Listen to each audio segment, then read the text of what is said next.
Buenas tardes a todos, buenas noches, gracias por conectarse. Vamos a ir comenzando en lo que se siguen uniendo más personas.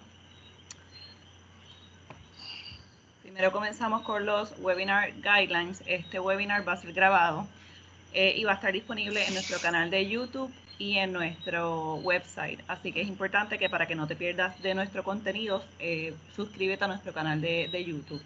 Importante que siempre el micrófono permanezca apagado y el webcam durante la presentación. Más adelante va a haber oportunidad para aprender la webcam y el micrófono para poder hacer preguntas directamente al presentador. Mientras tanto, si tienes una pregunta durante la presentación, por favor utilicen el chat para las preguntas. En el Q&A va a haber un momento para las presentaciones y va a ser por orden. Así que les pedimos que si hay muchas preguntas, que utilicen la mano virtual que tienen allí disponible en los tools. Y siempre pues ser respectful con todos los participantes y nuestro speaker. Un poquito de Teddy, yo voy a dejar que él se presente, pero Teddy ya ha colaborado con el cluster antes, él fue uno de los jueces de los Innovations Awards. Y entonces estos webinars, y los próximos dos, surgen a recomendaciones de ellos, de los jueces que le hacen a los participantes de los Innovation Awards, para elevar ya sea su producto, su compañía, al próximo nivel. Así que eso surge de recomendaciones que ellos notaron para estos participantes de los Innovation Awards. El próximo webinar que tenemos es el 28 de octubre y va a ser una continuación de este tema, pero va a ser ya a nivel internacional. Va a ser con Glenn McKnight. Ese webinar va a ser en inglés, va a ser muy bueno, él es internacional, él es canadiense. Así que voy a dejar en el chat el enlace para que los que estén interesados puedan desde ya registrarse y no perder esa oportunidad. Así que sin más preámbulo, los voy a dejar con nuestro invitado Teddy para que él pueda presentar y presentarse a él. Hola a todos. Voy a abrir la presentación y la presentación va a ser en English, okay? Así que I'm gonna try to pull this off in English. Sofía, me ven bien, ¿verdad? Te veo, pero no veo la presentación aún. Oh, a ver.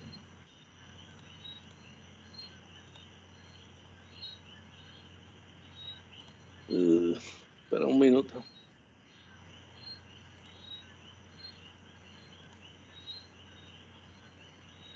Okay. Ok, se está abriendo la presentación. Okay, let's see. I think. Okay, I think we got it. Perfect. Okay, gracias, Sofía, and thank you to the Puerto Rico IT Cluster for this opportunity. Mi nombre es Teddy Matheu y yo les voy a estar hablando hoy. I'm going to be speaking today. Hopefully I can stick to one language. Selling to the federal government. While I was preparing this presentation, I noticed that that there's no beginning and end, and I had a hard time creating like a workflow of how to start and how to finish and how to decide when you're done preparing your company to sell to the federal space. So having said that, I try to put together a flow that makes sense, and there's a lot of information here, and I know we're just this is the tip of the iceberg. So I hope that you can ask as many questions as you want at the end of this presentation. Okay, we'll start with the agenda. We have a set of objectives. I'll introduce myself. I thought that was relevant, so so you can see the path I have taken in what took me to be a federal contractor. Then we'll see what we explore why contract with the federal government. We'll talk about how to pursue it, and hopefully at the end of the presentation you will know some of the investments that you need to make, in order to get there. Okay. Okay, objectives at the end of this webinar. You understand if and why your business should consider selling to the federal government. This is not for everyone. It does takes a lot of time and investment. Hopefully you'll get a better sense of that after this is done. We'll discuss some high-level strategy on how to pursue federal engagements. We'll understand some of the investment needed, and hopefully you'll feel more comfortable with the road ahead if you decide to pursue this path. Okay, so now a little bit about me. Was born and raised in Puerto Rico. I grew up in San Germán on campus in the Inter-American University there. My dad was a chancellor of that university, and I learned how to program at an early age, and that's what piqued my interest in technology. You know, learning how to program. I think I was like 13. I left to United States in 1989 to pursue a PhD in computer science, but I didn't finish it because it's not like I was a dropout or anything. I didn't finish it. Just I had my second kid. I couldn't afford to stay in school any longer. But I did join Price Waterhouse, which was a pivot move in my career. There I learned about discipline methodologies, how to make things repeatable, how to be a consultant, what questions to ask, customer service, and so forth. In 1996, I spent like 4 years at Price Waterhouse. In 1996, I started my own business just on my own. Name of the business is Guidant Technologies, and I'll talk to you a little bit more about that later. After Guidant, I did retire. I moved to Sarasota from the DC area, and started an incubator there for a little bit. But lately, a year and a half ago, I moved down to Puerto Rico right in the middle of the pandemic, and here I live now in San Juan. What I'm up to now, I'm up to I help entrepreneurs grow their businesses. I deal with several startups, and also with a pretty mature company that I'm helping them grow their federal presence. So I'm going to talk a little bit about Guidant because I think it's relevant. Some of the experiences I had there, and so you understand what happened here. Guidant was a services company. I know maybe that some of you have products to offer the federal government. We can touch on that later. But my main experience was selling services to the federal space. We founded the company in 1996 with headquarters in the Washington, D.C. metro area, in particular in Reston, Virginia. Hopefully, if you get to visit that area, you'll see what's called the Dulles Corridor is packed with companies that service the federal space. One interesting things there is that in 2007 and 2008, when the rest of the country experienced a financial crisis, our business were affected very little, and that's because the federal marketplace is just a robust spending engine, and I want you to keep that in mind. When we sold the business, we were about 400 professionals between employee and contractors. All these awards that we won, fastest growing companies, I wanted to leave it here, not to brag about it, but so you can see the years there, 2007, 2005, 2006, 7, 8, and so forth. And for those of you who have been in fast-growing companies, you'll see, you know how hard it is to stay in this list for multiple years, and we were able to do that. Why is this relevant? It's because right around the mid-2000s, it's when we really dived into the federal market.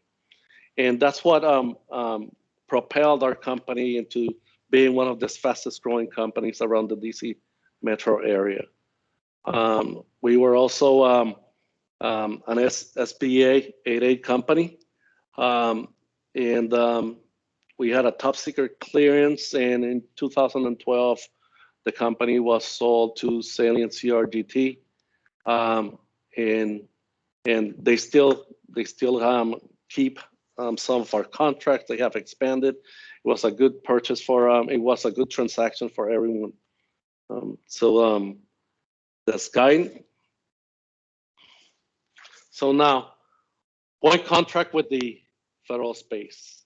The federal government spends approximately $18 billion each day in goods and services. So it's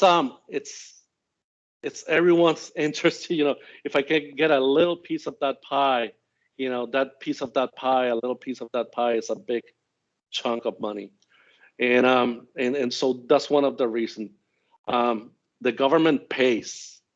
I don't know how many of you have companies that deal with the commercial space, but and how hard it is to get paid sometimes. I did go through that. Guidance, when it started, it was completely a commercial-based company. Some of the clients were the .coms before they went bust. And Nextel Communications, I don't know if you guys remember the walkie-talkies and so forth. But it was always a very short sales cycle, mainly based on relationships and trust. And it's a little bit different in the government space, where the sales cycles are a lot longer. Sometimes it takes you a year or 2 years to track an opportunity and sell to the federal space. But needless to say, when you have those opportunities, they are typically for 5 years. So imagine having to sell once for 5 years rather than closing a task, a work order for, 3 weeks or a month at a time. So that's one of the big advantages of the federal space. The other thing about the government is that they have mandates that require contracts to be awarded or to small businesses and small disadvantaged businesses. We'll talk a little bit more about that in a little bit. Okay, so now what are some of the cons about dealing with the federal market? I told you already about the long sales life cycle, and if it's not for the faint of heart, sometimes contracts, you bid on them and they keep extending the award dates. I have been in opportunities where the contract has been awarded a year and a half after I submitted a proposal, and that's something that you have to take in consideration. In the federal space, most of the time you have to compete. So meaning you might turn in a proposal and you may lose. It's a pretty rigorous competition at times. And I say sometimes because there's some companies out there, like some companies that are Alaskan natives, that they don't need to go through that process. They get sole source awards left and right. And it's a little frustrating when you're competing and you see an Alaskan company in your swim lane. So because you have probably little chances of getting it. The laws and rules of the government federal contracting, they're weighted very heavily in favor of the government. And this is pretty important. It's something that I learned. It took me a while to learn, but essentially, when you give your commercial customers heavy discounts, the government is going to audit all your contracts at some point, and they'll say, "Hey, that deal that you gave company X, Y, and Z, I want it too." And you have to keep that in consideration when you're doing deals outside the federal government.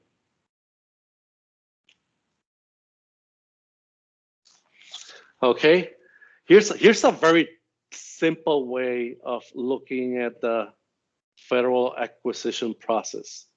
Okay, we have requirements. They form the teams. They review the strategy, and they do market research. Until then, until that point where that's number 3 that you see there, essentially, um, essentially no RFPs, nothing has come out.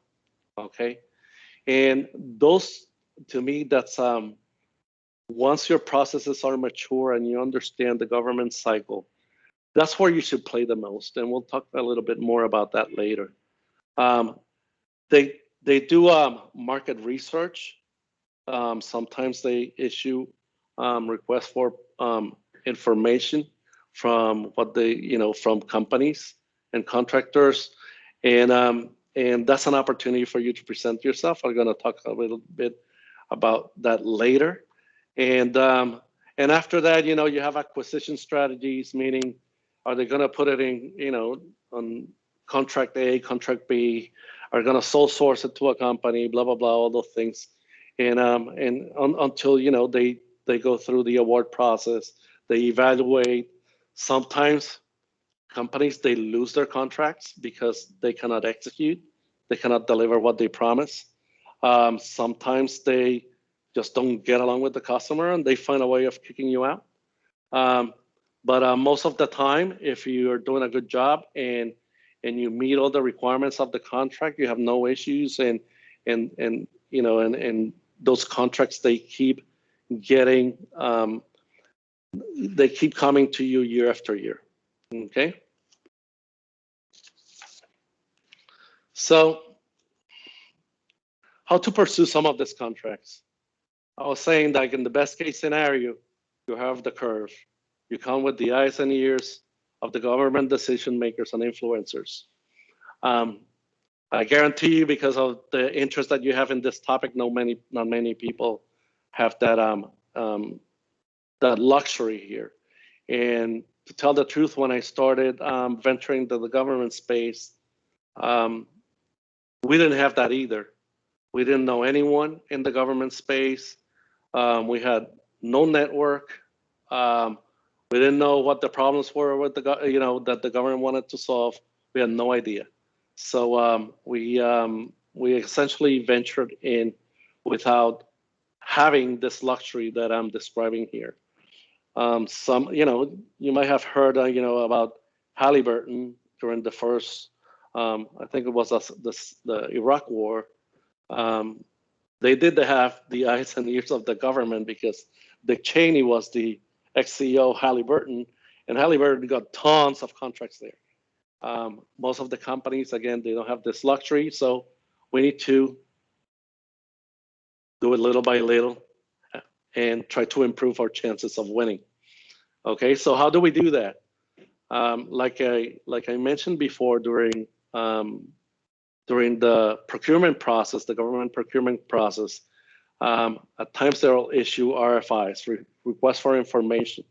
The government has identified a problem they have, and they do market research. They send it to companies. They put it out there on some websites. I'll talk about that later. And essentially they say, hey, if anyone knows about how to solve this problem or has any ideas, can you submit, a response to this RFI?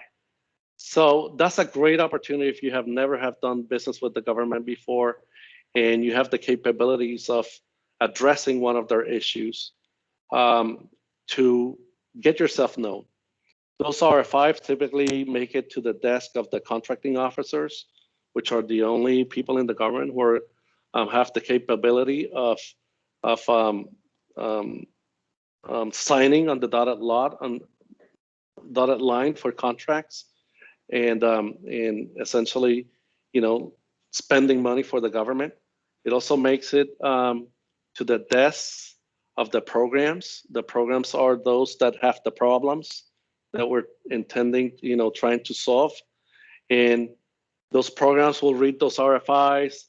They'll decide, wow, maybe this solution looks like this, looks like that. And they start crafting what's called the RFP. The RFP gets crafted with a performance work schedule that defines the requirements that the government needs solved. And essentially, after that, you you know, through your proposal, you know, that's the way of getting there. Most of the agencies also, they hold what's called industry days. Some of the industry days, they have one-on-ones, which is great opportunity for businesses to meet with program offices. Some industry days are are informative, meaning they'll tell you which contracts are coming out, what are they looking, what problems they're looking at solving, what kind of companies they're looking at hiring or contracting. So those are very valuable opportunities for you to get into, the programs. You need to build credibility. How do you do that? It's I'll tell you a couple of ways that we did that at Guidant. At Guidant, when we right around 2001, we developed a business intelligence practice, which is now known as data analytics, and it's essentially a commodity that everyone is doing. But 20 years ago, when we started, we had to explain to our customers what data analytics was. And one of the approaches we took was to become a subject matter expert in data analytics.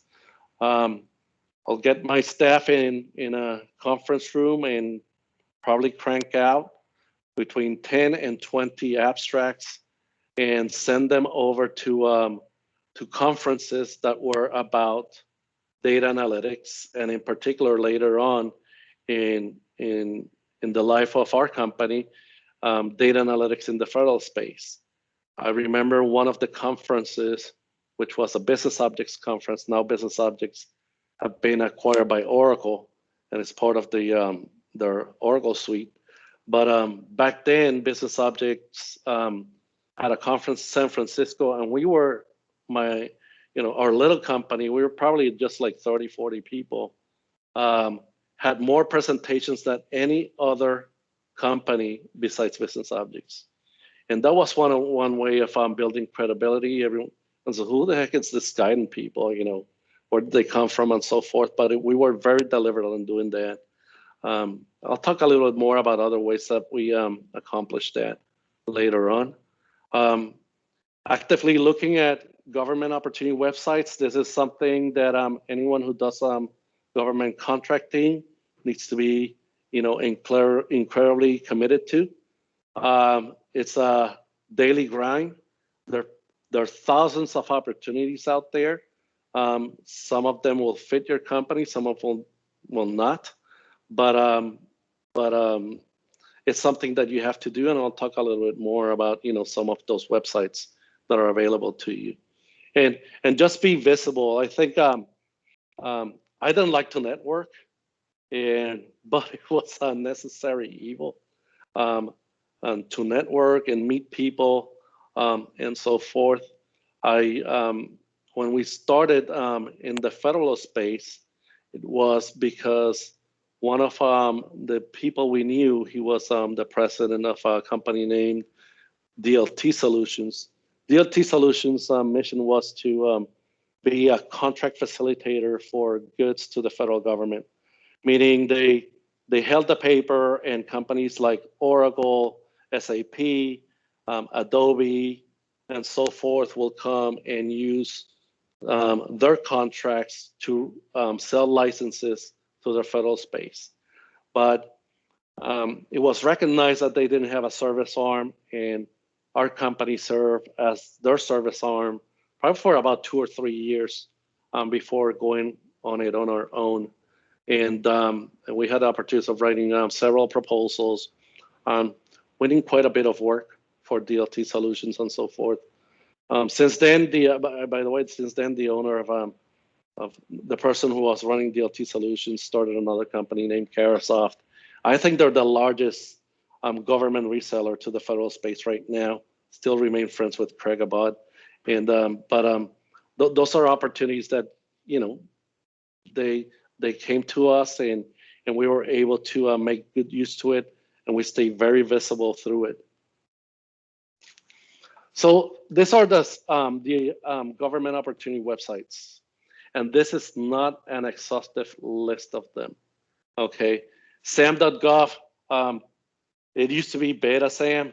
I guess they got rid of the beta and now they're just SAM.gov. But that's the official government website that for the contracting community. It's free because it's a government website. So the government, all their information is going to be free, unless it's confidential or or a secret or something. But most of the government information is free, and that's the website where you can find it. The search engine there and the intelligence provided on that website is not as good as some of the other tools available. For example, GovWin, which is a privately held company, and they're owned by Dell Tech. So GovWin has intelligence built into it, meaning there you'll find who's interested in bidding, who said what, all the flyers and information that come out of industry days and so forth. They're very active. That company is very active in calling the contracting officers and getting updates on the procurements, meaning if it's going to be postponed, if it's going to be dead, so forth. So it's pretty up to date, and it's very well known around the Beltway in DC and in the contracting community. It does cost money. It's about $7,500 per year. So and I know they have other packages and so forth, but it's almost like a necessary investment that you need to make. Then there's eBuy and GSA Advantage. Those two websites, my experience with them were like whenever the government didn't want to put them, make them available in other websites. Those are less travel paths in the federal procurement space, and so therefore the competition will be a little bit more limited and so forth. But those two websites do exist, and they have free information available. And then we have capture to proposal. There's a lot of newcomers in this area because of the information coming out of SAM.gov. It's free. There's a lot of newcomers competing with GovWin and so forth. One of them is capture to proposal. One of the companies I'm working with right now is actually using that as one of their tools. GovTribe, not gonna, it's another one. And again, there's probably another like 6 or 10 government websites that you can use to look for that, to look for opportunities. Okay. So let's keep going on how to go after this kind of business. If possible, take advantage of disadvantaged business opportunities. We'll talk about that little in the next slide. Getting on pre-negotiated contract vehicles, we'll talk about that too. Teaming arrangement and full and open bidding. Let's go through the first one. Okay, I'm gonna start with the HUBZone. These are SBA programs. SBA stands for Small Business Administration. I met the person who runs that office here in Puerto Rico. And it's an office that's available for everyone. Their resources are pretty incredible, even from starting your own business and creating business plans to actually helping what they call with their business development programs, meaning how do you sell to the federal government through this SBA programs. First one I'm going to talk about is the HUBZone. And HUBZone is, you still need to be a small business. Small businesses are dictated by site standards, something called NAICS codes, meaning the type of business that you do is associated with a NAICS code, and each NAICS code has a site standard associated with it. You need to be at least 51% owned and controlled by U.S. citizens, a community development corporation, or an agricultural cooperative. But also, I think it's Hawaiian Native and Alaskan Natives are added to that. I took those out because I don't think we have any Hawaiian Natives and Alaskan Native companies, or here and so forth. So the principal office needs to be located in a HUBZone, and at least 35% of the employees need to be living in the HUBZone. This is interesting, in particular here in Puerto Rico, because I looked at the map when I was preparing this presentation, and a lot of Puerto Rico is considered a HUBZone. It's a historical underutilized business zone, and so a lot of Puerto Rico is I was looking at the map. I think Santurce, Miramar. There's a lot of places around the metro area that are considered HUBZones. So why is this important? Because contracts come out and they say, I'm going to make, 5 awards to a HUBZone, 10 awards to an 8A, 2 awards to a veteran-owned, and 1 award to a woman-owned business. So the more of these designations that you can get, the higher your chances of getting selected, and the smaller the competition is going to be. Okay, so essentially, you think about it like checkboxes. The more checkboxes you have, the better chances you're going to have of winning a contract. Veteran-owned are very popular, specifically with service-disabled veterans. There's a lot of contracts that come out that are actually only competed among veteran-owned companies, and so I don't know if any of you are service-disabled veterans, but that will give you a big advantage in competing in the federal space. Woman-owned, it's another designation. In my experience, it's unfortunately there's a lot less woman-owned set-asides than the rest of them, but it still is another checkbox that you can have. And the last one I want to discuss is a small business 8A. We have again, you cannot have previously participated in an 8A program. Because Guidant, for example, was an 8A company. I cannot longer be part owner of an 8A business, and I cannot be considered to be one of those 51% controlling parties of an 8A business. You need to be a small business according to SBA size standards, and then not have a personal net worth of $750,000 or less. Adjusted gross income of $350,000 or less, and about $6 million or less in assets. So it's pretty stringent, requirements. But if you or any one of you fit into that, there's a lot of opportunities for 8A businesses. The process to get one of these into one of these programs it's pretty rigorous.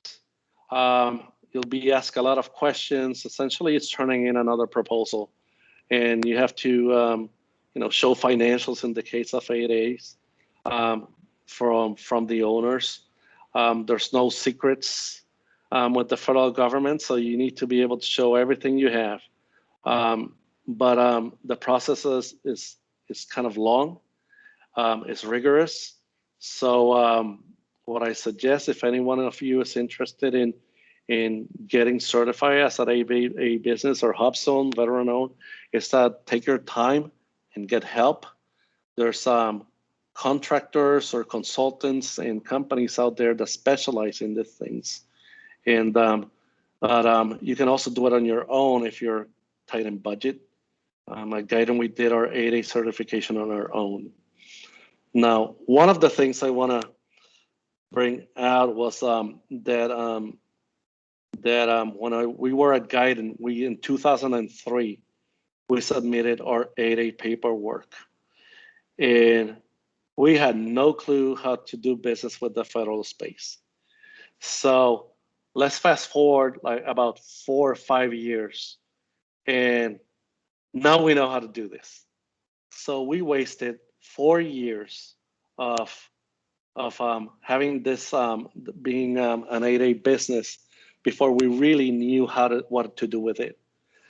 So I really suggest for everyone to learn a little bit more about doing business with the federal government, get your feet wet before submitting this paperwork, because it's only good for 9 years, and 9 years go by really, really fast. Okay.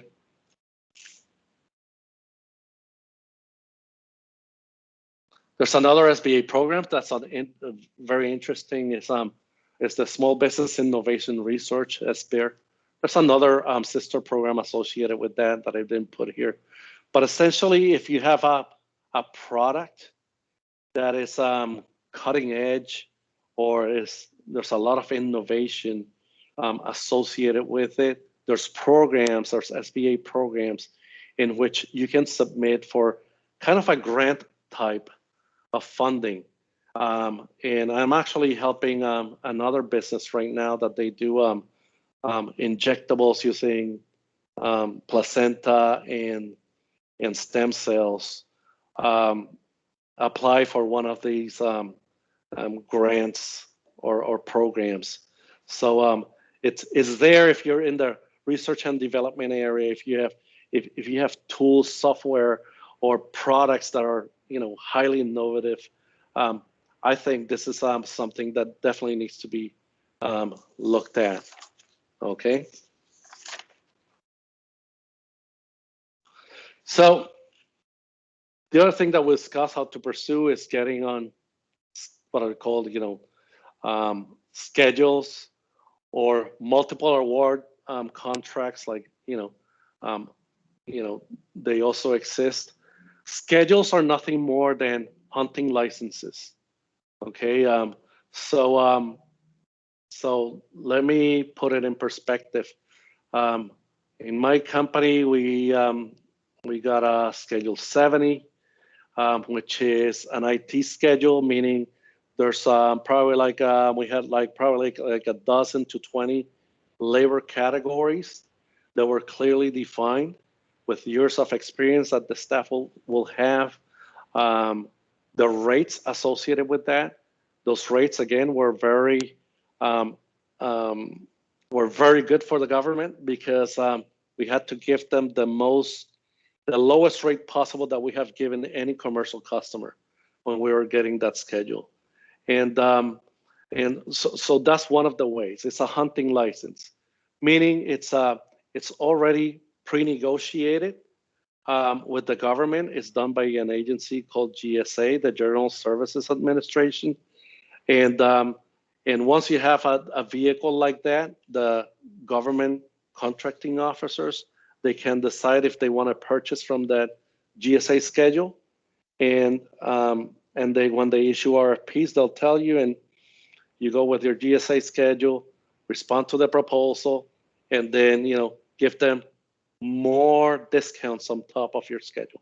Okay, so I cannot say it enough how important it is to have the right pricing strategy before getting into a GSA schedule, so you're not caught with very low prices in which you cannot deliver the goods that you're promising.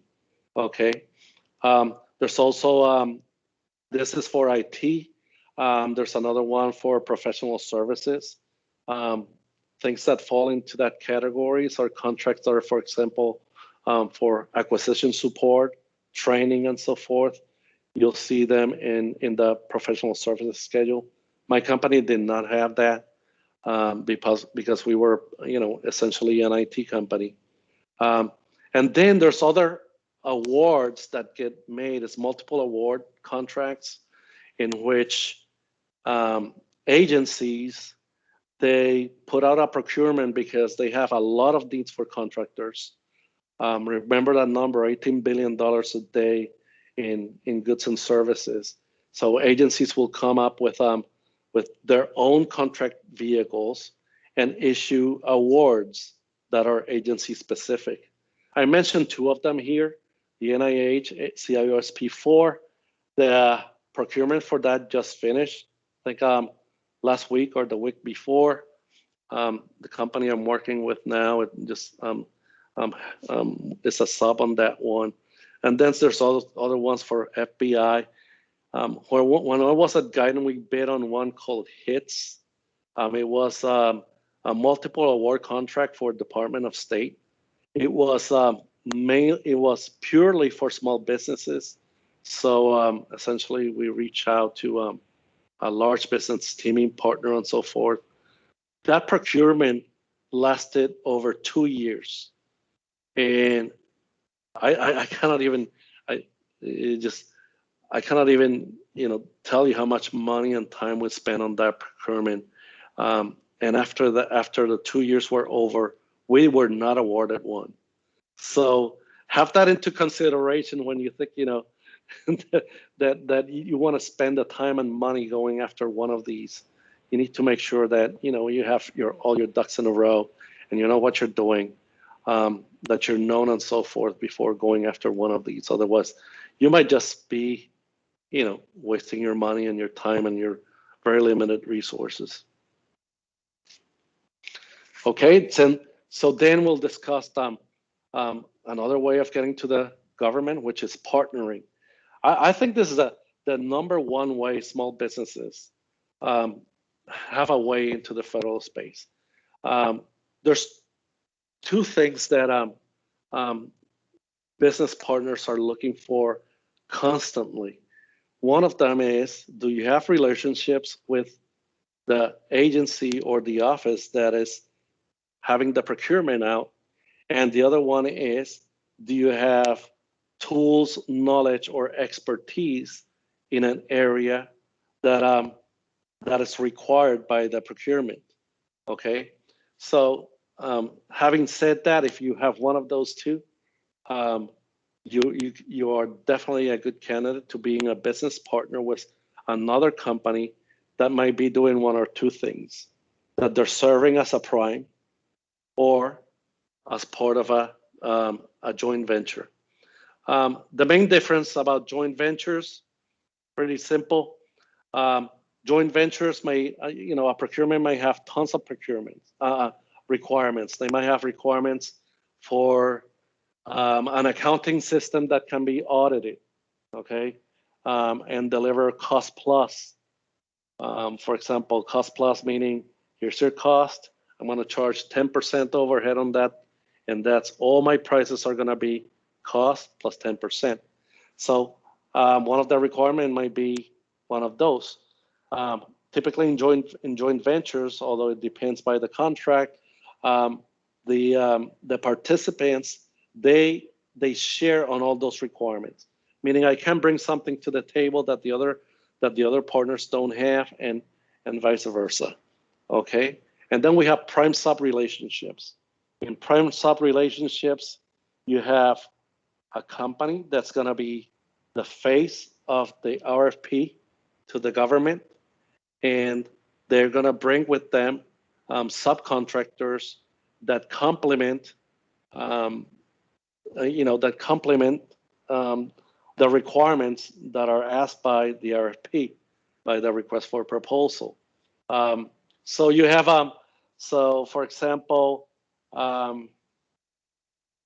there's a procurement out there to manage, a big web infrastructure, but one of the sub requirement is that you need to have knowledge of X, Y, and Z system.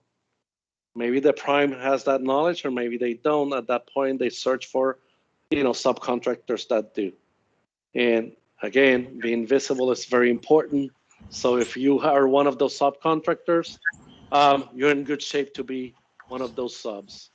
The way that works, those primes will issue what is called a teaming agreement, meaning you're going to be doing X, Y, and Z before an award is done, and after an award is done, you'll get a subcontracting agreement, meaning here are your rates, here's your swim lanes, and here's all the things that you're going to be doing, for this contract. And it's a very popular thing, in particular with multiple award contracts, and even with single award contracts. There's a lot of prime sub relationships out there. Great opportunity of making a good impression as well. So so now we have at the beginning, probably the most daunting part. No one knows you. You have no experience in the federal market. You don't know you do not know what to do. Okay, so what do you do to get ready? Okay, so you went out and look at all those websites that we talked about, and you find probably a good list of opportunities, and you decide to go after something. Okay, so you have to do business development. That's the word that typically used in the federal space. Is essentially sales. Okay, except the sales is a long cycle. You have and there's different ways of doing it. You can leverage other relationships to become visible. Being able to understand, you have to be able to understand the customer's problems and be able to develop a solution. That means you have to be ahead of the curve, like I mentioned before. Probably before that RFI comes out, you can be talking to the government representatives and say, hey, what do you think about this? What do you think about that? And in that point, you're planting the seed to be the problem solver for them when the request for proposal comes out. Okay, so again, this is not the typical commercial sales effort. There's no taking the government out for golfing. You cannot even buy them lunch. It's all a competition, and you have to be better positioned and be better than the competition to win one of these awards. Okay, so this is something that needs to be done constantly, and it's something that actually you can end up spending a lot of money if you don't have a good idea of where you want to be, what the goods or services that you offer, what makes you different, and so forth. You can spend a lot of money. I probably went through a dozen or more business development professionals before we decided that this was not an approach that we wanted to take, and before we decided that everyone in the company was going to be a business development person. That's the approach we took. We had people on the ground that understood the customer needs, and we met constantly about talking about that and how to position the business to win future work. Essentially, everyone on the ground became a salesperson for us, and that was the approach we ended up taking at the end. You need a system to capture this, and that's one of the investments that you need to make. I mentioned capture to proposal in a slide before. It does that, but also there's some CRM systems out there like Salesforce.com that can help you do that. But you need to know exactly where every opportunity is at every stage of the game. You need to manage that sales funnel and make sure that sales funnel is large enough so when you get to the end and you say, I'm going to bid on something, that it's something that you have a high likelihood of winning, that you feel comfortable with.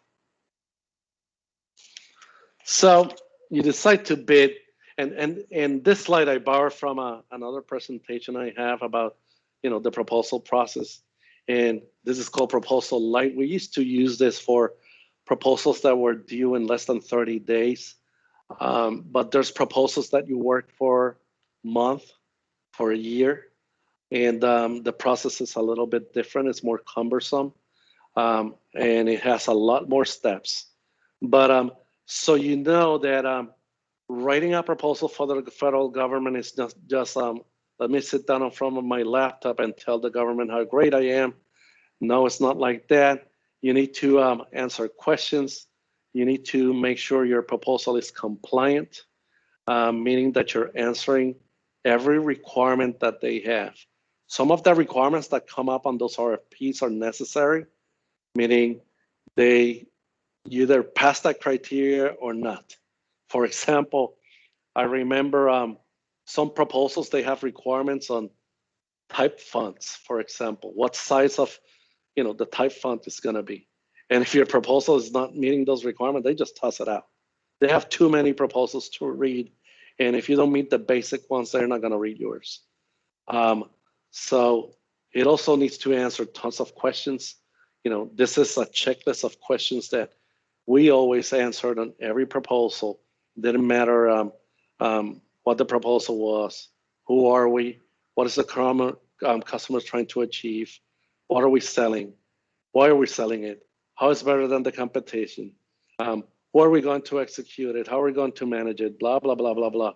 But look at these things, you need to know who your competition is.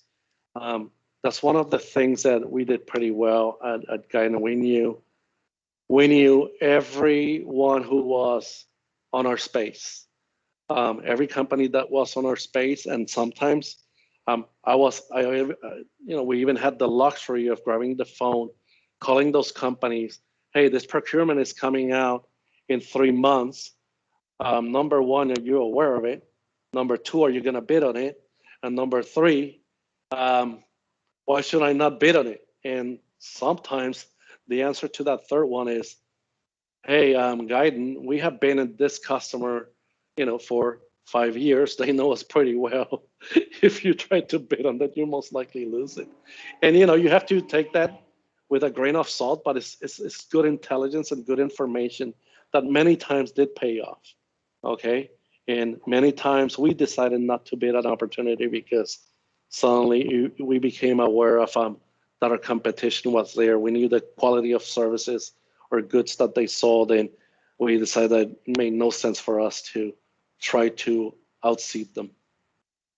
Okay, so in terms of having help with proposals, I'll tell you, you don't need to do it on your own. Again, there's consultants that can help with them. Some of them are very expensive, some of them are not. But also, I know, for example, for compliance reasons, every response to a proposal needs to be compliant. For compliance, there's companies that you can outsource that do it really cheap. For a few $100, they'll send you a compliant outline that you need to use, that you can use to respond to your proposal. And they send you a compliance matrix, meaning it's a cross-reference table where you can cross-reference every requirement in the RFP with where you provide that answer to. And so there's companies that do that. They do them pretty cheap. I have to tell you a story, about how we went about doing this. We were pretty unique in the marketplace because we had a niche in business intelligence, data analytics. And for the longest time, we will throw proposals that were not very federal friendly, meaning because of our commercial background, and we will win them. But it got to the point where we started losing them. And so we did hire a company that came in and did a full evaluation on our responses. And the question was, okay, how come we won this one and we lost this too? And they, after, they interview our staff, they look at our responses, they look at the RFP, they came back with the following conclusion. The conclusion was pretty simple. The two that you lost is because your proposals are incredibly poor. The one that you won, we have no clue what you wanted. So since then, we got all our staff trained. We had we went through how to write proposals. This was a huge investment that we made that incredibly paid off later on. But it was all hands on deck at that point. Okay. So what do you need to do to prepare for government contracting? And here's like a little laundry list of things, okay, that you need to do. And like I mentioned, there's not a recipe. There's no first, second, or last thing that you need to do in here. We have talked about most of those things but I wanted to go through a few of them. You need to obtain SAM registration for your NAICS codes, meaning your site standards. You need to get a DUNS number, a CAGE code, which is a commercial and government entity code that's essentially issued by DLA, which is the Defense Logistic Agency, and it's tied to every government contractor. It's a number that identifies a government contractor, and you need to create a certified SBA.gov account if you're a small business. Okay, you need to figure out which multiple award schedules you're going to go after. I think you need to take in consideration those things I told you about your pricing, because if you have shut yourself on the foot already by giving extensive discount to commercial customers, you're going to have to give those discounts to the federal government as well.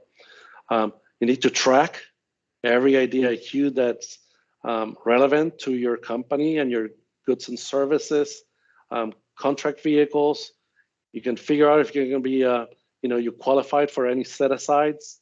Again, I will be very careful with the timing on this, so you don't waste 4 years of being certified as a small disadvantaged business without knowing what to do with it, like it happened to us. You need to write a capability statements. There's tons of capability statements out there you can use as templates. Past performance write-ups are key.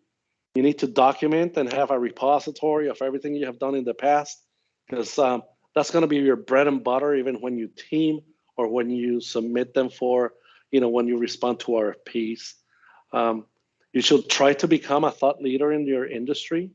I suggest, a pretty simple approach is how we did it at Guidance, which was, submitting abstracts to conferences that were relevant to what we were doing.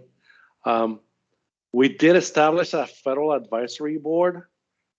We identified several either ex-government executives or large company executives that can make introductions to us. That was very helpful. We had, for example, the ex-CIO of the Army was part of our board of advisors. The ex-CFO of the EPA was part of the board of advisors. That came up with a price, but the price was very low compared to the value we got from their services. You have to do marketing and public relationships. We hired a public relationships company, and that's how we got all those awards and other awards that we won along the ways. And you have to implement some business systems. Your financial system, maybe depending on the contract that you're going after, might need to be DCAA auditable. Deltek does that very well. At Guidance, we used QuickBooks until we were like probably like a $40 million a year business.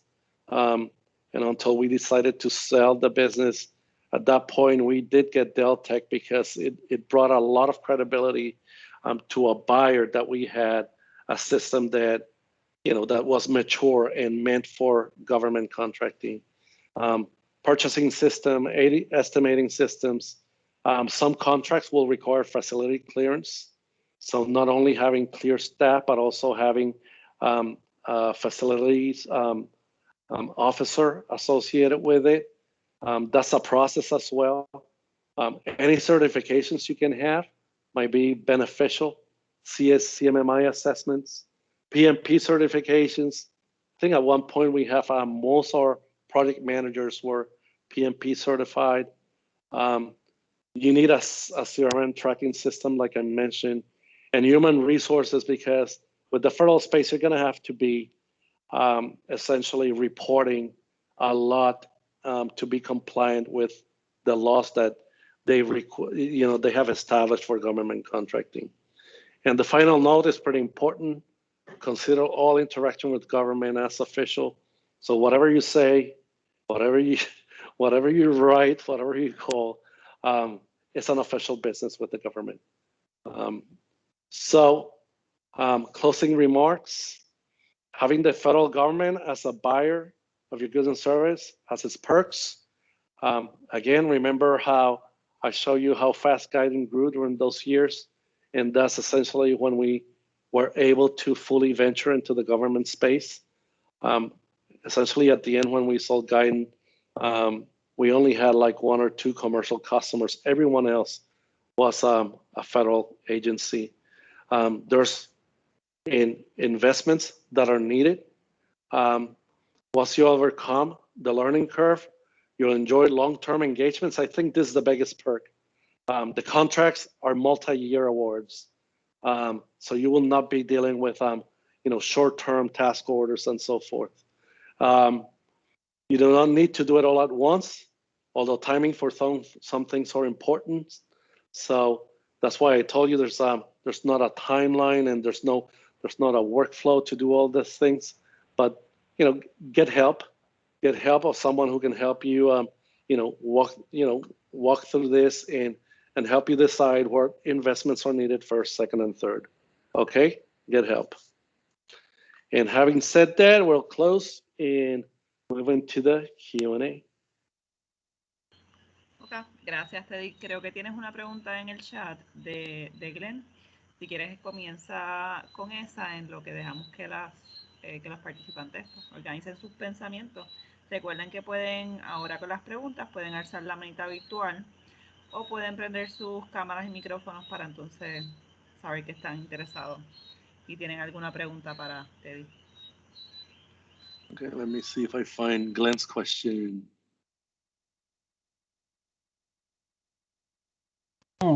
If you don't see it, I can read it again. Yes, please. I can see it now, but go ahead. Yeah, so I was thinking, there's huge benefits, as you pointed out here, in looking at the government. But do you think, since government is so partisan, so if, say, for example, I'll give you, it's a controversial example, but former President Trump had a desire for the wall. So the people who got contracts were basically Republicans, and there was a huge amount of budget allocated for that. So if you build your budget or your marketing strategy to tailor to target a certain political agenda, do you think there's some risk being too narrow in terms of government contracts, or do you think maybe you should have a mix in your marketing mix? I guess what I'm looking at is the reality of government changes in the whole issue of partisanship. Yeah, that's something, like what I mentioned before, the best thing will be that you have the eyes and ears of someone, on the decision makers and influencers in the agencies, right? For example, the opportunities that you were mentioning with the wall, okay? And you'll be surprised how much lobbying is going around Washington, and how many companies already have, their eyes on those types of projects. Okay, for my company, we did not take into consideration any projects that have to do with political agendas, because we did not have the budget to be, to lobby for ourselves, or the marketing capabilities, so the government will perceive us as a company who's capable of delivering goods and services for a project of that magnitude.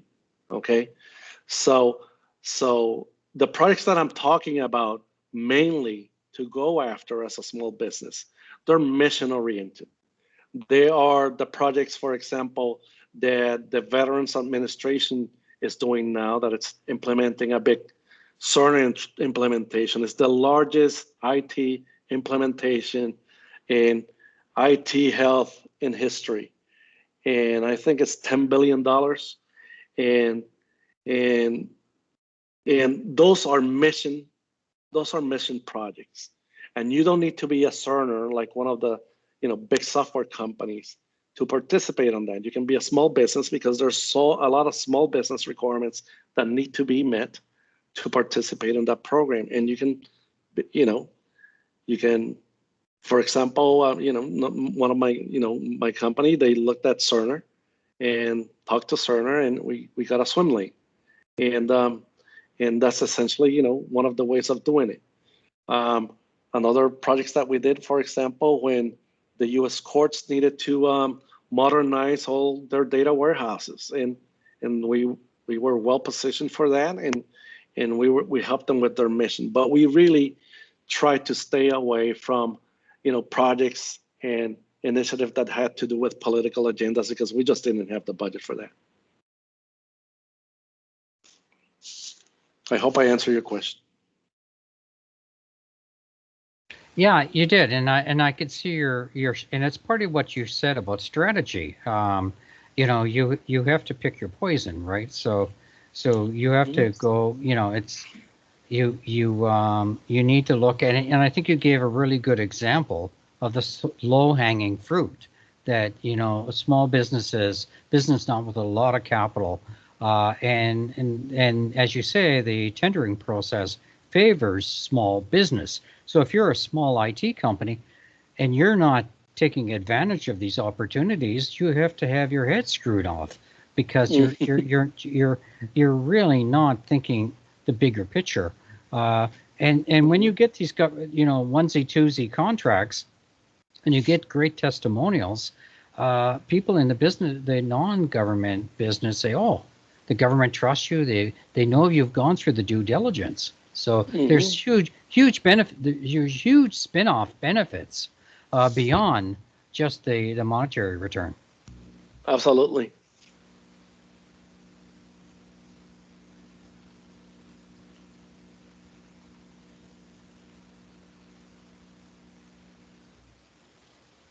Any more questions?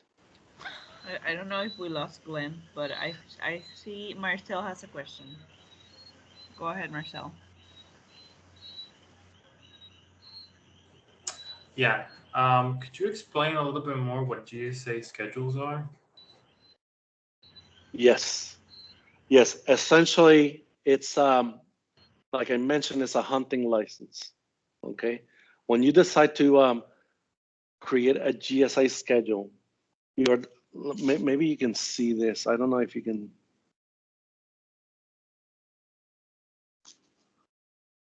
Can you guys see that? No, we can just see the presentation. We see the presentation. Yeah, Okay, just your presentation. I don't see. Are you going to another panel? Yeah, hold on. I'll get there. Okay.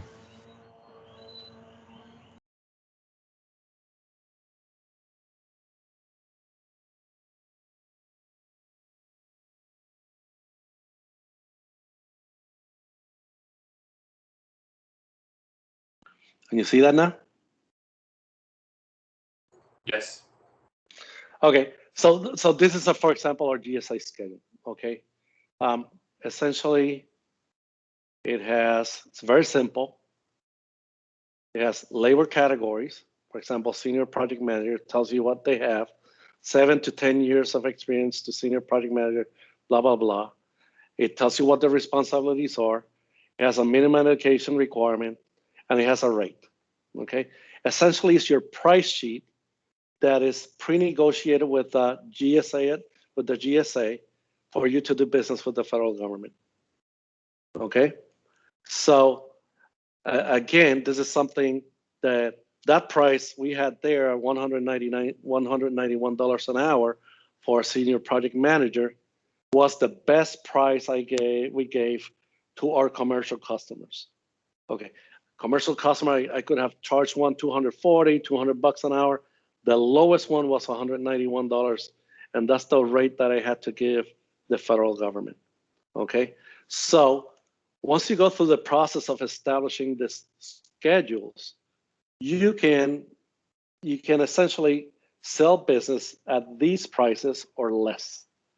Okay, and so let's assume that you're bidding against 20 other companies on a job that is to implement a new procurement system. Okay, you need a project manager, you need developers, you need business analysts, you need trainers, you need testers. All those labor categories are going to be, identified here. Each one of them has its own rate. Okay, and from that, you'll probably, if you know your competition well, you'll probably give them deeper discounts. Okay. And of course, you need to respond to the proposal in a way that is credible and that it positions you to win over everyone else. I hope I answered that question. Yeah, you did. Is this a per project thing, or is this like an overall? These are my rates for It's a a year. price sheet. It's a price sheet, and I think it typically lasted like 10 years. It wasn't until like the end of our company that our GSA schedule was getting renewed.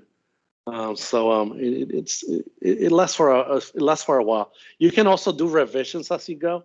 Like for example, as you deliver more work, you have new labor categories that you have never done before, and when it makes sense for everyone, for the government and for your company, you can agree on doing a modification to your GSA schedule and adding new labor categories.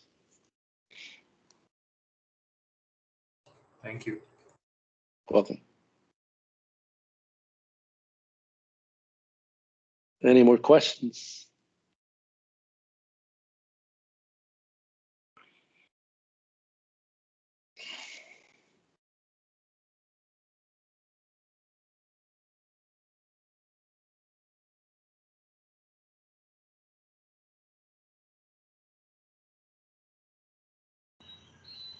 Bueno, si no tenemos más preguntas, podemos terminar el webinar por hoy. Mañana la grabación y la presentación se van a estar enviando a través de HUBZone.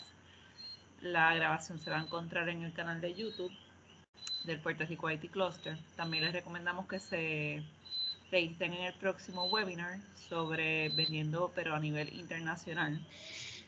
Así que, Terry, no sé si tienes algo más que añadir. Si no, pues con esto concluimos esta noche.